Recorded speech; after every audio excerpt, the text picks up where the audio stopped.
जय हिंद साथियों 19 जून के एक जो करंट अफेयर्स हैं उनको लेकर एक बार फिर से मैं आपके सामने हाजिर हूँ। आज की क्लास है बहुत महत्वपूर्ण होने वाली है, इसलिए आप सभी इस क्लास को ध्यान से देखें। साथियों, जो आज का जो महत्वपूर्ण टॉपिक है वो है ग्लोबल पीस इंडेक्स। ग्लोबल पे पीस इंडेक्स है, ये 2026 अभी रिसेंटली जारी हुआ है, इसके बारे में हम देखेंगे। तो सबसे पहले जो ग्लोबल पीस फुल कंट्रीज 2026 की जो न्यू लिस्ट है वो अभी जारी की गई है। उसमें जो है सबसे टॉप रैंक, सबसे फर्स्ट रैंक किसने हासिल किया है, तो साथियों वो कंट्री है आइसलैंड। आइसलैंड ने अपनी रैंकिंग को रिटेन किया है, यानी कि लास्ट ईयर भी जो है आइसलैंड टॉप पोजीशन पर था और इंडिया में इसकी रैंक है वो 127th है। तो आपके लिए महत्वपूर्ण ये जानना है कि इंडिया की जो रैंकिंग है वो 127th आई है। साथियों, इसमें ये है क्या और ये किसके द्वारा जारी किया जाता है, तो जो ग्लोबल पीस इंडेक्स है ये बेसिकली वर्ल्ड का जो लीडिंग मेजर ऑफ पीसफुलनेस है। मतलब कौन किस कंट्री में कितनी पीसफुलनेस है, कौन कंट्री में कितनी शांति है, तो ये इसे इस रैंकिंग से पता लगता है। इसमें बेसिकली 163 कंट्रीज को इंक्लूड किया जाता है और जो कि वर्ल्ड का 99.7% ऑफ पॉपुलेशन है उसको ये कवर करता है। ठीक है, और ये एनुअली पब्लिश की जाती है। कब से? 2007 से पब्लिश की जाती है। किसके द्वारा? Institute of economic and peace. और इसका हेडक्वार्टर कहां पर है? इसका हेडक्वार्टर है सिडनी, ऑस्ट्रेलिया में। तो साथियों, ये आज का इंपॉर्टेंट क्वेश्चन था। अभी इसके लिए कुछ आप इस ग्लोबल पीस इंडेक्स के बारे में आपके लिए कुछ और इंपॉर्टेंट फैक्ट्स हैं जो आपको पता होना चाहिए।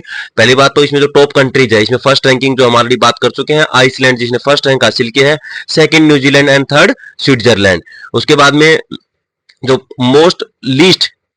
जो बॉटम के लीस्ट पीसफुल कंट्रीज हैं वो आप देख सकते हैं। ये सब वो कंट्रीज है जो अभी है जो खासकर वॉर में इन्वॉल्व है। इसमें जो है सबसे लोएस्ट रैंक है, यानी कि सबसे जो बॉटम में जो रैंक है वो है रशिया की 163rd रैंक है। उसके बाद उसके ऊपर Sudan, Congo and Ukraine and Israel, ये सब वो कंट्री है जो ऑलमोस्ट जिनमें जो अनरेस्ट है वो चल रहा है। अभी आपकी नॉलेज के लिए है वो मैंने यहाँ पर एक जो साउथ एशिया, क्योंकि आपको जो है जो इंडिया है वो एशिया में एग्जिस्ट करता है, लाई करता है, तो आपको एशिया के बारे में भी पता होना चाहिए। तो साथियों, इंडिया है उसकी रैंकिंग है 127। ओवरऑल रैंक इंडिया की कितनी है? 127। इंडिया से ऊपर बांग्लादेश, नेपाल, श्रीलंका एंड भूटान, ये सब इंडिया से ऊपर लाई करते हैं। और साथियों, पाकिस्तान है वो, पाकिस्तान तो इंडिया से नीचे ही है, उसकी जो रैंकिंग है वो 152 है। और वैसे भी पाकिस्तान की कोई काउंटिंग है नहीं वहां पे, तो आए दिन आप देखते हैं किस तरह से वहां पे दंगे फसाद होते रहते हैं। और अफगानिस्तान है वो 157th रैंक है। ठीक है, इसके बाद में अभी आपको आपके माइंड में एक चीज आनी चाहिए कि जो रैंकिंग कैसे निकाली जाती है। तो साथियों, इसमें जो 23 जो है ना 23 जो बेसिकली इंडिकेटर्स हैं, 23 इंडिकेटर्स उनको 3 डोमेन्स में बांटा गया है। ठीक है, तो वो तीन जो 23 क्वालिटेटिव एंड क्वांटिटेटिव जो इंडिकेटर्स हैं उनको 3 डोमेन्स में बांटा गया है। कौन कौन से हैं? नंबर 1 तो होता है सोशल सेफ्टी एंड सिक्योरिटी, और सेकंड होता है ongoing domestic and international conflict, और तीसरा होता है मिलिट्राइजेशन। इनका मतलब बताता हूं मैं आपको। ये जो फर्स्ट जो डोमेन है, इससे पता लगता है कि जो आपके समाज में आपकी जो सोसाइटी है वहां पर आपकी सेफ्टी और सिक्योरिटी कितनी है। एंड सेकंड जो पॉइंट है उसमें ये देखा जाता है कि आपके जो डोमेस्टिक और इंटरनेशनल है, मतलब आपके घर के अंदर, अपनी कंट्री के अंदर और कंट्री के बाहर आपके क्या क्या इश्यू चल रहे हैं, किसी पड़ोसी से कितने झगड़े चल रहे हैं। और थर्ड पॉइंट है मिलिट्राइजेशन, यानी कि आप कितना वेपनाइजेशन कर रहे हो, कितने आप हथियार बना रहे हो, आप कितनी सेना को बढ़ा रहे हो। ठीक है, तो ये सारे जो है आपके लिए महत्वपूर्ण थे, जो आपको पता होना चाहिए था। अब नेक्स्ट क्वेश्चन आता है टाइम हंड्रेड स्पोर्ट्स लिस्ट जो अभी जारी की गई है। इसमें कौन जो क्रिकेटर वो शामिल हुआ है, यानी कौन भारतीय शामिल हुआ है, तो इसमें स्मृति मंडाना जो है टॉप जो 100 प्लेयर्स है उसमें शामिल हुई है। उसका नाम है स्मृति मंडाना, जो अपनी क्रिकेट की इंडियन जो क्रिकेट है उसकी वाइस कैप्टन है। ठीक है, तो इसका करेक्ट आंसर कौन हुआ? क्या हुआ? स्मृति मंडाना। क्वेश्चन नंबर जो है 5th है वो है जो नेक्स्ट आर्मी चीफ किसको अपॉइंट किया गया है। तो साथियों, हम डिस्कस कर चुके हैं इसके बारे में, जो है लेफ्टिनेंट जनरल धीरज सेठ इनको जो है अपॉइंट किया गया है। हमने प्रीवियस क्लास में भी इसके बारे में डिस्कस किया था, तो इसके बारे में ज्यादा अभी डिस्कशन नहीं करेंगे। बस आपको इतना पता होना चाहिए कि जो अभी नेक्स्ट आर्मी चीफ है वो लेफ्टिनेंट जनरल धीरज सेठ को अपॉइंट किया गया है। नेक्स्ट क्वेश्चन है ऑयल इंडिया एनर्जी। बच्चों, oil India, dear students, oil India limited है। ऑयल इंडिया लिमिटेड ने एक एग्रीमेंट साइन किया है ना। वो एग्रीमेंट किसके बीच में हुआ है? तो ये एग्रीमेंट हुआ है कनाडा के साथ में। ऑयल इंडिया लिमिटेड है जो अपनी जो लीडिंग जो कंपनी है उसने कनाडा के साथ में एक एग्रीमेंट साइन किया है। ये एग्रीमेंट किस चीज को लेकर है? ये है क्लीन एनर्जी को लेकर के। ये किसको लेकर है? क्लीन एनर्जी के लेकर, क्लीन एनर्जी को लेकर। तो इनका जो clean energy research and innovation, इसको लेकर के इनके इनके बीच में एक एग्रीमेंट साइन हुआ है। ठीक है, तो कंट्री कौन है? पार्टनर कंट्री है कनाडा। नेक्स्ट क्वेश्चन आता है बच्चों जीआई टैक्स, महत्वपूर्ण क्वेश्चन है, हर किसी ने किसी एग्जाम में ये देखने को मिलता है। तो जीआई टैग 2026 है, ये अभी किस स्टेट के 11 ट्रेडिशनल प्रोडक्ट्स को मिला है? तो साथियों ये है झारखंड। झारखंड के 11 ट्रेडिशनल प्रोडक्ट्स को जो है जीआई टैग मिला है। अभी आपको ये पता होना चाहिए कि जीआई टैग होता है क्या है। तो पहली बात तो जीआई टैग की फुल फॉर्म, जीआई होता है जियोग्राफिकल इंडिकेशन टैग। इसका जो हेडक्वार्टर है, इसका हेडक्वार्टर है वो चेन्नई में है। और ये एक्ट कब है? ये एक्ट कब लागू किया गया था? इसका एक्ट आया था 1999 में। ठीक है, तो जियोग्राफिकल इंडिकेशन टैग क्या होता है? जियोग्राफिकल इंडिकेशन टैग एक ऐसा टैग होता है जो एक जियोग्राफिकल ओरिजिन से जोड़ता है, जो किसी प्रोडक्ट को, जो किसी भी उत्पाद को वो उसके विशेष भौगोलिक क्षेत्र से जोड़ता है कि ये जो प्रोडक्ट है इसकी स्पेशलिटी क्या है, ये किस पर्टिकुलर प्लेस पर है, वो उसकी जो है जो पैदावार होती है, यानी कि वो कहां पर पैदा होता है। इससे उसकी उत्पाद की गुणवत्ता, प्रतिष्ठा एवं उसकी अन्य विशेषताएं उस क्षेत्र से संबंधित है। मतलब वह जो प्रोडक्ट है वो किसी क्षेत्र पर नहीं मिलता है। इसके कुछ एग्जांपल आपको पता होना चाहिए, जैसे दार्जिलिंग टी है। सबसे पहले दार्जिलिंग टी को 2004 में दार्जिलिंग टी हो गई, बासमती राइस हो गया, मधुबनी पेंटिंग हो गई। तो 2004 में दार्जिलिंग टी को पहला जीआई टैग मिला था। तो इसमें आपके बहुत सारे क्वेश्चंस हो गए हैं। पहला जीआई टैग किसको मिला? दार्जिलिंग टी को। उसके बाद जीआई टैग की फुल फॉर्म क्या होती है? जियोग्राफिकल इंडिकेशन टैग होता है। इसका हेडक्वार्टर कहां पे है? इसका हेडक्वार्टर है चेन्नई में। और ये एक्ट कौन सा है? 99 का। ठीक है, और अभी रिसेंटली किस स्टेट के 11 उत्पादों को जो है इसमें शामिल किया गया? तो उसका करेक्ट आंसर हो गया झारखंड। अब बच्चों नेक्स्ट क्वेश्चन है, नेक्स्ट क्वेश्चन आता है which international title did Padmashri Sudarshan Patnaik win in, जो है अपने पद्मश्री विजेता श्री सुदर्शन पटनायक जी, इनको कौन सा अवार्ड मिला है? तो इनको अवार्ड मिला है ग्रैंड सैंड मास्टर कप। ठीक है, इनको क्या है? ये जो रशिया का ग्रैंड सैंड मास्टर कप है, ये अवार्ड किसके द्वारा दिया गया है? रशिया के द्वारा इनको ये अवार्ड है, ये मिला है। ठीक है, नेक्स्ट क्वेश्चन आता है जीआई 7 समिट। इसके बारे में हम प्रीवियस जो क्लास थी उसके बारे में उसमें काफी डिस्कस कर चुके हैं, लेकिन फिर भी आपको थोड़ा सा एक बार इस पे बात कर लेते हैं। जो जीआई जो 7 समिट है, पहली बात तो G7 क्या होता है? जो ग्लोबल 7 कंट्रीज है। ठीक है, उसके बारे में मैंने लास्ट में स्लाइड में कवर किया था, तो आप उसको देख लेना। तो अदरवाइज ये स्लाइड ज्यादा लंबी हो जाएगी। तो ये सबमिट है, इसमें किसके बारे में ज्यादा डिस्कस हुआ है? तो बच्चों तो डियर स्टूडेंट्स, इसमें ज्यादा यूक्रेन और रशिया जो कन्फ्लिक्ट है उसके बारे में ज्यादा डिस्कशन हुआ है। ठीक है, और जो नेक्स्ट क्वेश्चन है वो आता है इंडिया वीकेस्ट मानसून। अभी जो है, अभी सभी जो भारतवासी हैं वो एक मानसून का वेट कर रहे हैं, लेकिन अभी जो मानसून है वो अभी काफी कम है। इस बार जो है पिछले 11 सालों के बाद में काफी कम मानसून हो रही है। अभी आपको पता होना चाहिए कि मानसून और ये सब डाटा कौन रिलीज करता है? तो स्टूडेंट्स ये जो है ये IMD इंडियन मेट्रोलॉजिकल डिपार्टमेंट है, ये डाटा रिलीज करता है कि किस वर्ष कितनी मानसून होनी है और कितनी ज्यादा है, कितनी कम है, कितने साल के बाद में इतनी हो रही है। तो ये सब डाटा है IMD के द्वारा जारी किए जाते हैं।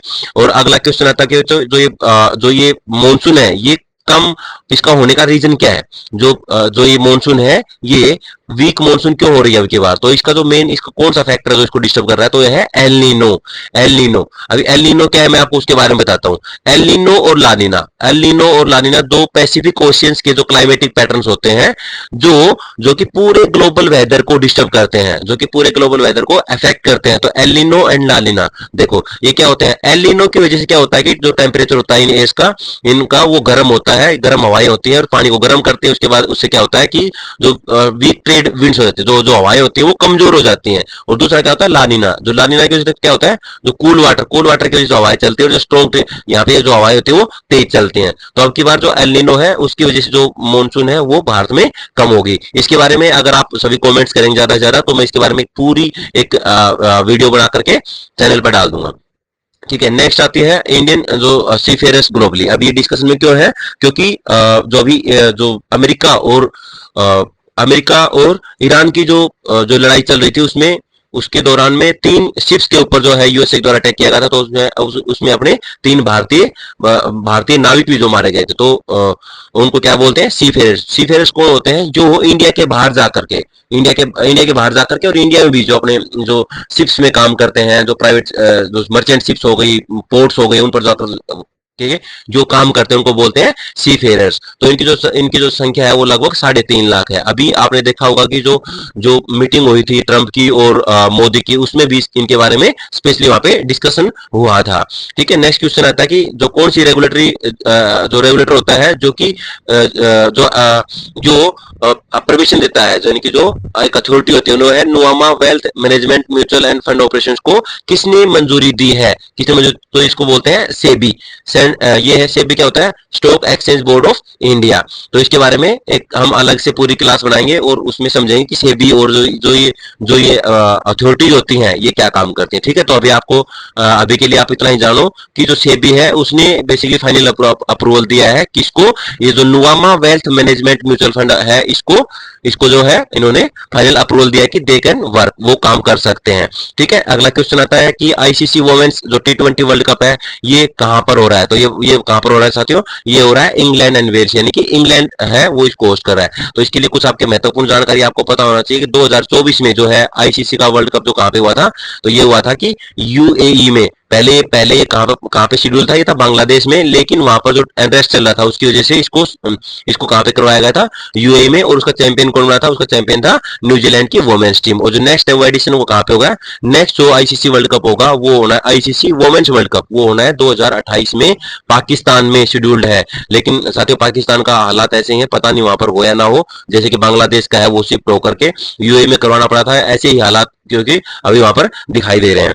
ठीक है, नेक्स्ट जो क्वेश्चन आता है वो है state of Hormuz, very important. अगले आने वाले सालों में स्टेट ऑफ हॉर्मुज के बारे में 100% कोई ना कोई क्वेश्चन है वो आपको देखने को मिल सकता है। ठीक है, तो इसके बारे में जानते हैं। ठीक है, तो ये है कहां पर, इसमें जो आपको ये है ये कहां पर है, मैं आपको पहले मैप पे देखो, ये मैंने आपके लिए अच्छा एक प्रेजेंटेशन इसमें डाली है, तो आपको पता चले कि मैं ये है कहां पर। ये जो अपना इधर जो अरेबियन सी है, अरेबियन सी से यहाँ पर जो ओमान कंट्री लगती है और इधर पाकिस्तान है, और यहाँ पर जैसे अंदर घुसते हैं यहाँ पे, तो ये सारा इसी को बोलते हैं, इसी को क्या बोलते हैं, इसको बोलते हैं स्टेट ऑफ हॉर्मुज। इसमें बेसिकली एक पर्शियन गल्फ है और ये गल्फ ऑफ ओमान हो गए। ठीक है, तो यहाँ पे क्वेश्चन किस प्रकार से आ सकते हैं, क्वेश्चन ऐसे बनेंगे कि जो है ओमान कहां पर है, ओमान की कैपिटल क्या है, मस्कट है। बिकॉज ये कंट्री जो बार बार अभी चर्चा में रही है कि अमेरिका ने जो है ईरान के ऊपर अटैक किया, तो ईरान ने क्या किया, ईरान ने बदले में जो है अमेरिका के यहाँ पर बेसिस थे कुवैत में, यूएई में, और ये ओमान वगैरह के आसपास जो है यूएई में, यहाँ पे जितने भी जो अमेरिका के बेस थे, तो क्योंकि ईरान के पड़ोस में ये लगता है और ईरान के लिए बड़ा मुश्किल है कि अमेरिका के ऊपर जाकर अटैक करे, तो ईरान ने अमेरिका के जितने बेसिस थे यहाँ पर जो सेंट्रल बेसिकली इसमें, तो यहाँ पर क्या है उनके ऊपर उन्होंने अटैक किया। तो आपके क्वेश्चन क्या क्या बन सकते हैं,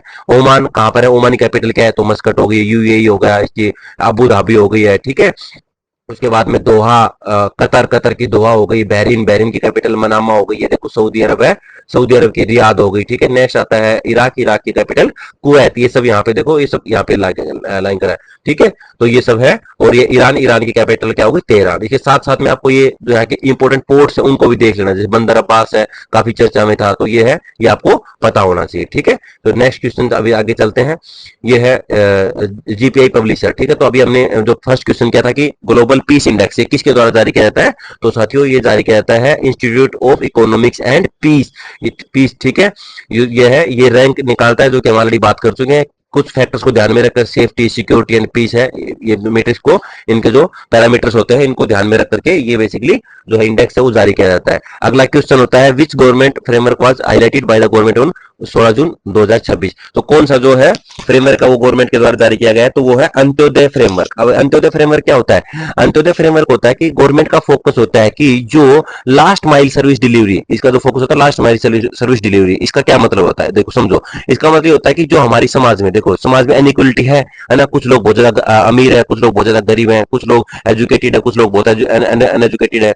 तो गवर्नमेंट है वो कुछ जो है पब्लिक बेनिफिट्स की जो स्कीम्स लेके आती हैं उनको वहां तक पहुंचाना, उनको जो है लास्ट पर्सन है वहां तक पहुंचाना, यही जो है जो अंत्योदय का फ्रेमवर्क है, जिसके लिए गवर्नमेंट्स कई बार अलग अलग स्कीम लेके आती हैं, जैसे 1,80,000 से नीचे जिनकी इनकम है उनके लिए कुछ स्पेशल स्कीम्स आती हैं। तो ये इस प्रकार से अंत्योदय फ्रेमवर्क है गवर्नमेंट के द्वारा जारी किया जाता है।